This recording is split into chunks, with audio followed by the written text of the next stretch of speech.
Alright, so just gonna be dubbing it because the first recording has no sound. Anyways, just a review. So we have circular, we're gonna be discussing circular permutations for this topic. And then after this one, we're gonna be discussing on group permutation.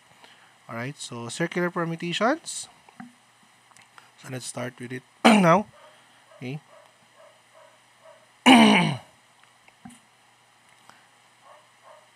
Alright. So circular permutations refer to the arrangement of object or the permutation of number of objects, okay, arranged in a circle. So para siya nasa round table. Imagine niyo na lang nakaano siya na nasa table siya. So parang ganito. Yan.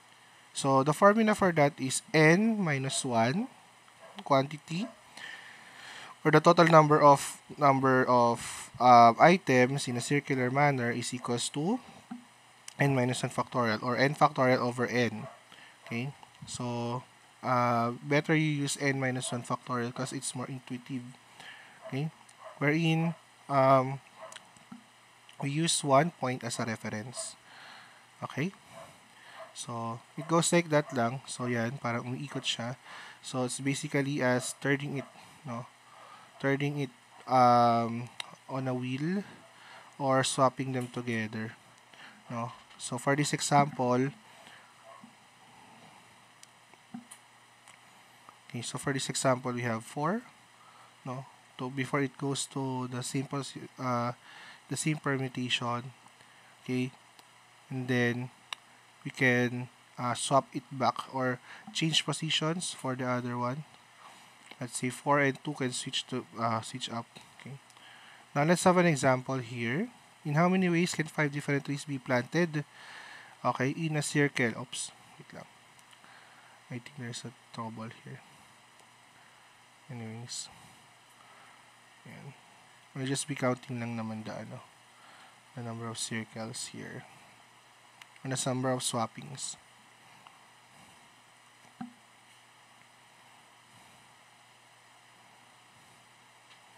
Okay, so for this example, we have 5 different trees planted in a circle. So how many ways can we do that? Okay. Of course, again, we have the formula 5 minus 1 quantity factorial, which is equals to 4 factorial, which is 24 ways. So, mabilis lang siya, no, na example. Rather, we're gonna be finding more examples of circular permutations. Okay? So, let's do that. So, you have here 6 examples of different problems. So, I think this will be more than enough for us to understand the tricks of the trade. Okay, so let's go for number 1. Let's copy it. Okay, so that we may manipulate it in sa baba.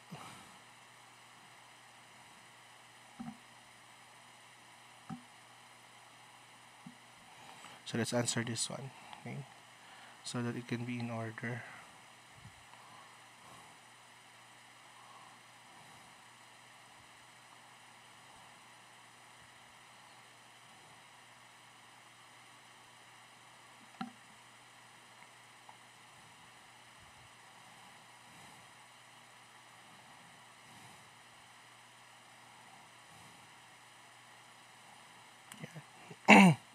So in a playground, 3 sisters and 8 other girls are playing together. In a particular game, how many ways can all the girls be seated in a circular order so that the 3 sisters are not seated together? Okay, so they're not seated together, ha.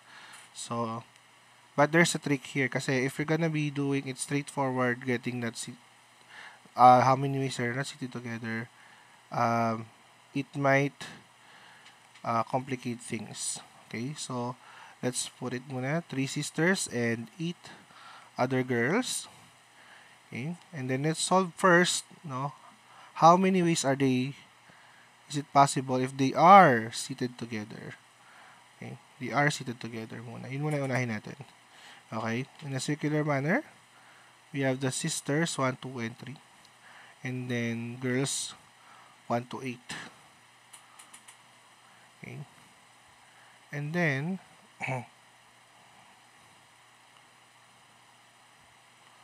Okay, we're gonna be arranging them accordingly. Okay, so 8 plus 3 in total, no, they have 11 total number of people within the within the group. So P11 in a circular manner is 11 minus 1 factorial, which is equals to 10 factorial. Okay? So, actually, you can leave muna naman the factorial as you solve. Okay? So, final answer na kayo mag-evaluate. Okay? So, 10 factorial. Okay? Next is, since they're not seated together, okay, we're gonna be treating the three sisters as one block. Okay, one block of, let's say, one people lang siya, isang people lang siya. Since magkakatabi naman yung kukunin natin, no, or the one that they are together. Okay, so the total number of people that will be sitting around the round table will be what? Yan.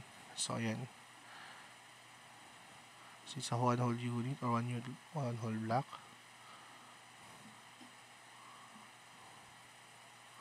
So, si S1, S2, and S3 called the sisters block. No, S1, S2, S3.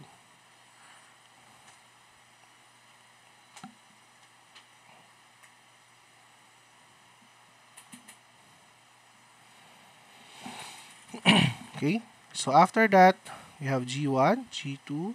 Let's try to place it up to G8. And then, of course, the sister block. No, we have the sister block on that side lang. Yan. Or anywhere else. Kasi they're together eh. So, they will be on a block. Diba? So, to do that, no, we have what? 9 total elements, no, that are going round and round there.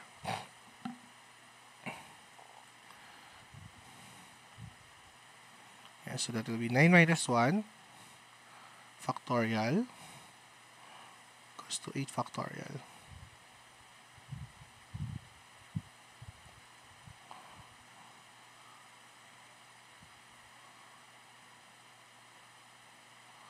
Yan.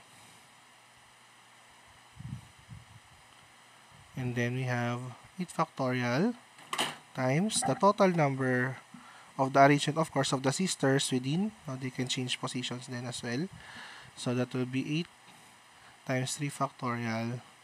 So that will be the total number of arrangement that the three sisters are together is 8 times 3 factorial.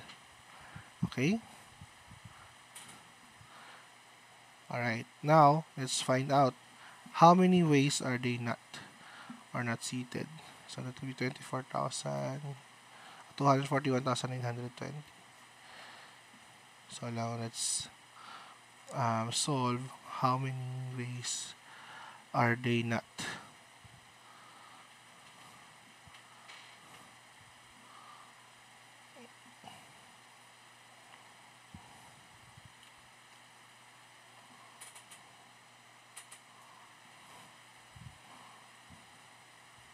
So you have a total of 10 factorial for the total number of sample space.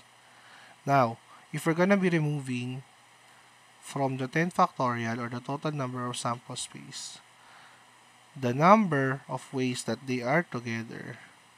Therefore, what will be left is the number of spaces or the number of arrangement that they are not together.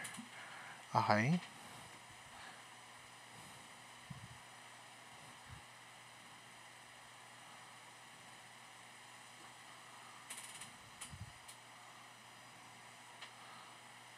Okay, so that will be 10 factorial minus 8 factorial times 3 factorial equals to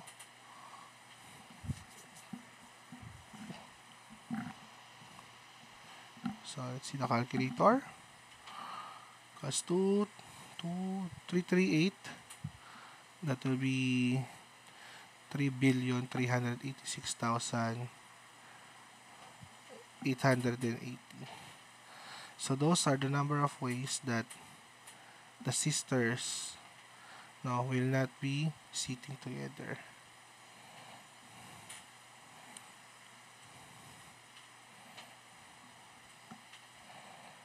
Okay? Hope you get this one. We'll have another example like this in a while.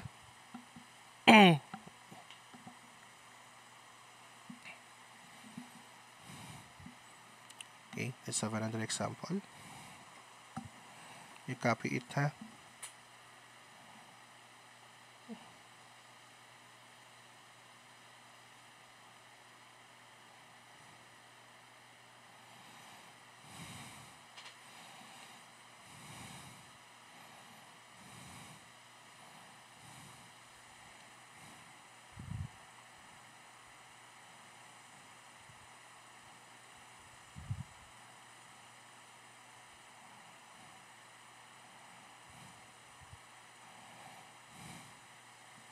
Okay, so let's arrange it. Yan. In how many ways can 6 people, okay,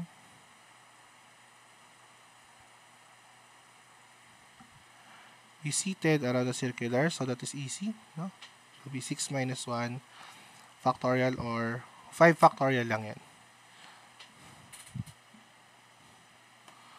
Okay? So it will be a total of 120.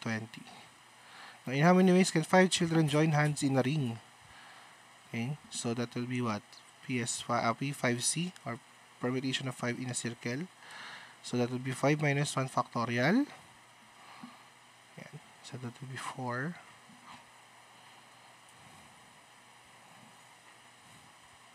So that will be 24.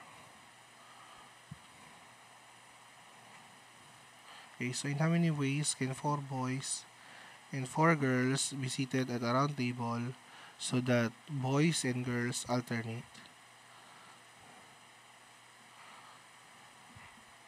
Okay, so to do that, we're gonna be having a step-by-step to solve it. So of course, let's first seat the boys, okay, around the round table. So that will be 4 minus 1 factorial.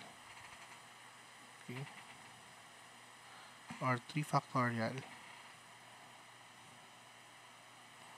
And then, in between, no, we're gonna be drawing it out. Okay, so in between the boys will be the girls. So how many are there? There are 4 possible places, diba? So that will be 4 factorial, or the seat of the girls will be, okay, will be 4 factorial. Because you can only occupy the space between. Okay. So that will be 24. Then we multiply it together because they themselves can mix up. Okay. So we have a total of 24 times 6.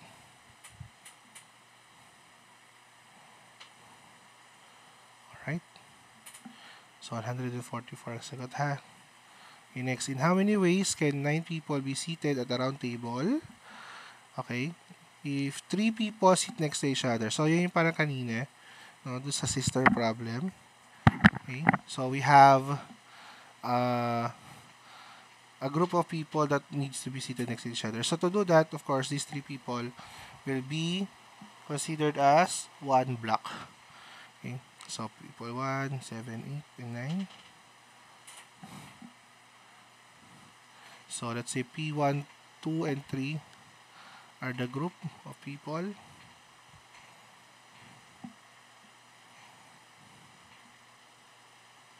Okay. So, we call it PC, or the P collected. Yan. Tapos, what are we going to do is to count them out. No? PC as 1.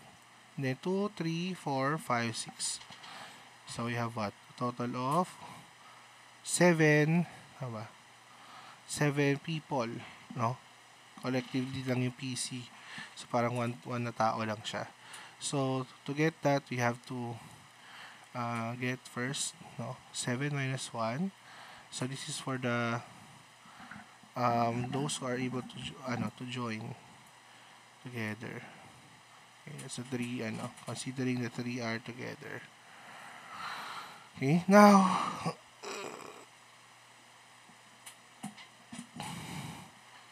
course, the PC will also have its own arrangement within themselves, so that will be 3 factorial. So to get that, 720 times 3 factorial equals to,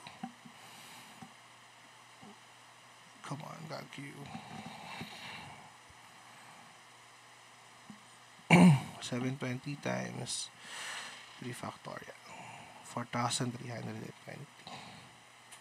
Alright. So next problem, in how many ways can 8 people be seated in a round table if 2 people sit next to each other and the 2 people refuse to sit next to each other? So yung parang application lang din yan ng mga problem kanina. Okay? So if they are together, what are we gonna be doing? We're going to add them lang, no? So like this.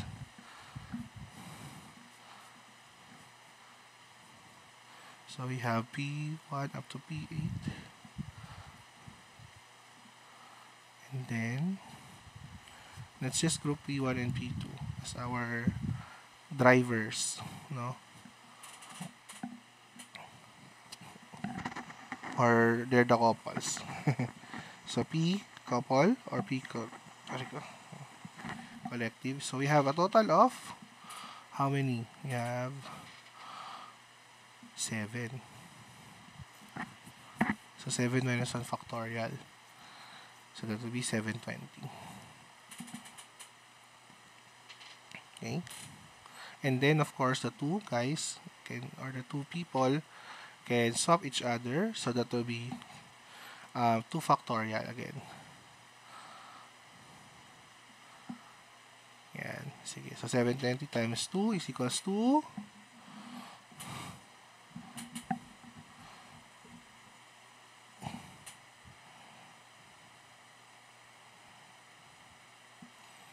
1,440.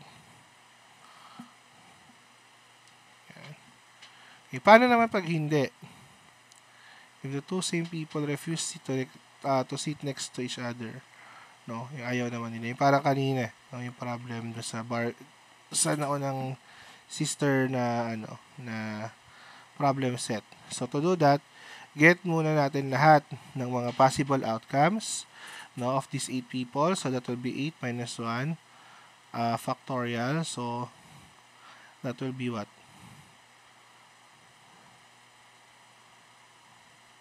That will be 50, 40. And then from here, we solve or we subtract those arrangements that those 2 people are seated together. So that will be what? 50, 40 minus what? Minus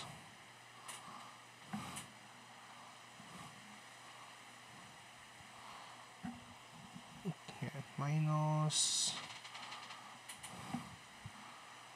1440. So that will be equals to equals to ilan siya?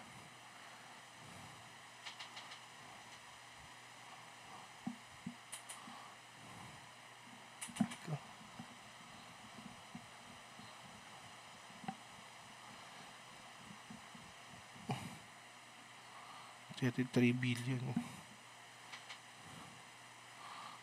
Yan. 36,000. Alright. So I'll see you on the next class. Alright. Cheers.